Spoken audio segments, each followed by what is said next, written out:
A couple of years ago when I made this crazy comeback, it was like, it was a really funny deal. Always when I stopped at the end of 2008, I came home and it took a few years for me to settle. It was really difficult to stop when you're on top like this. And after being away for 10 or 11 years overseas and you come back home to Australia, it's difficult to find drive and find the way to go. And I really thought I was going to make a comeback a couple of years later, but I always talk about it and I always tested the bike and my times were still good. And finally I got that out of my system. But 2 years ago, when David Giuliano had the accident, it was like on the Wednesday and the guys were at Phillip Island for the first round of the championship.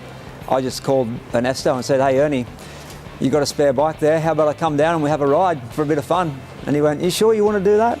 And I was, "Yeah, I want to come down and because I wasn't fit. I'd done really no training and it's been 7 years since I rode the bike, really, since I stopped racing. And I really felt the need that I had to go down and have a ride so I could realise that I can't win anymore. And I certainly didn't give myself a good chance because I'd done nothing, you know. But I still had a really good time and the results weren't too bad. But it was something I had to do to get it out of my system. So that was, the comeback in Phillip Island and Beryllium was a funny one, but it got that out of my system. Basically, I've been doing dirt track and we started our team in Australia. Finally, the Desmo Sport Ducati team. And I was really happy to be back part of the championship where I started learning my racing, and I wanted to be part of this team and to try and help guys come. We've had 2 split series in Australia for quite some time, and finally now it's all come back to one, and the Australian Championship's in a really good time now, and it's looking the best that it's been in years, I think, if not the best. So I'm really happy to see the championship coming back strong.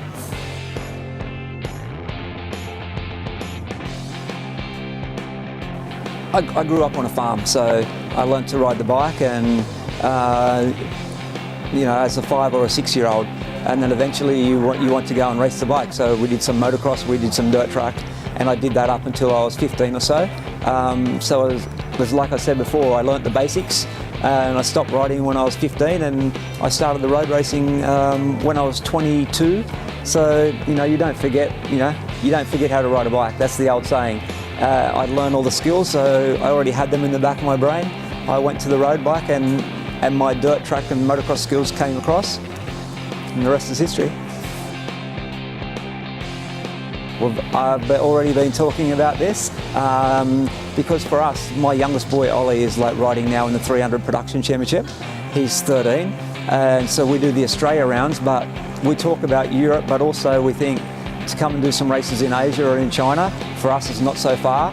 The time difference is very easy.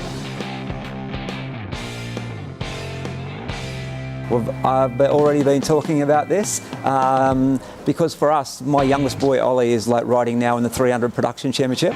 He's 13, and so we do the Australia rounds, but we talk about Europe, but also we think to come and do some races in Asia or in China. For us, it's not so far.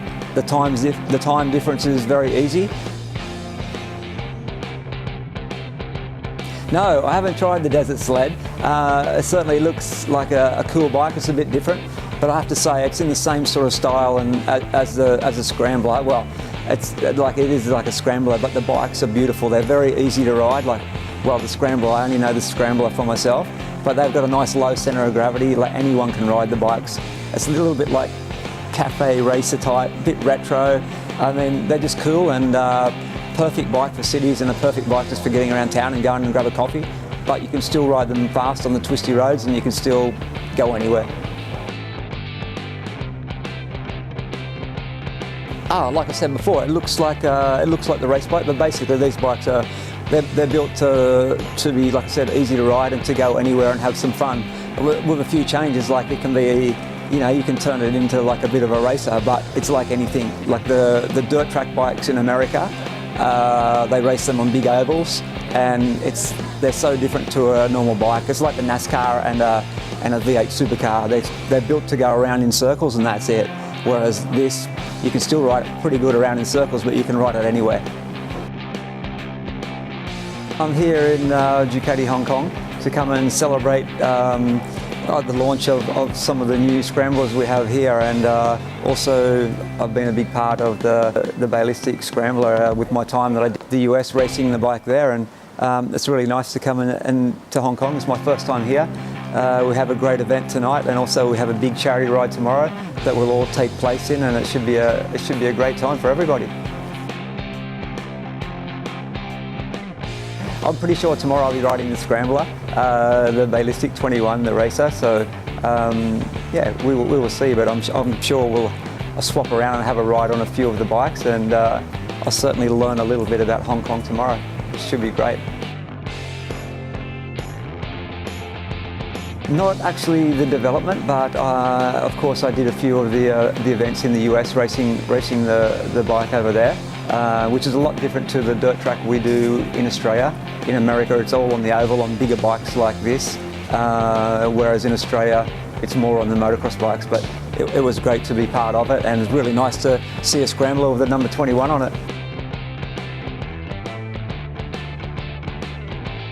Well, basically, it's nearly like you could say superbike and the production bike. I mean, you can buy the bike that looks like the race bike, but the actual race bike, of course, is a very heavily tuned motorcycle and quite different. But the production bike still has the potential to do a very great job. But come to the racing side of things, the bike is basically handmade over there, and it's a little different. Yeah, I grew up doing dirt track, and when I stopped racing in my road racing career, I went back and I got heavily involved again. Also, my youngest boy Ollie was, we got him started to do the dirt track. I think it's a perfect background for the guys to learn the basics of riding a motorcycle, and you can carry that across onto a road bike. So for me, it's like so important. And riding the dirt track is like, you learn to work the bike, both wheels sliding, and you learn to be smooth, and you learn the basic controls. Basically, you learn the basics.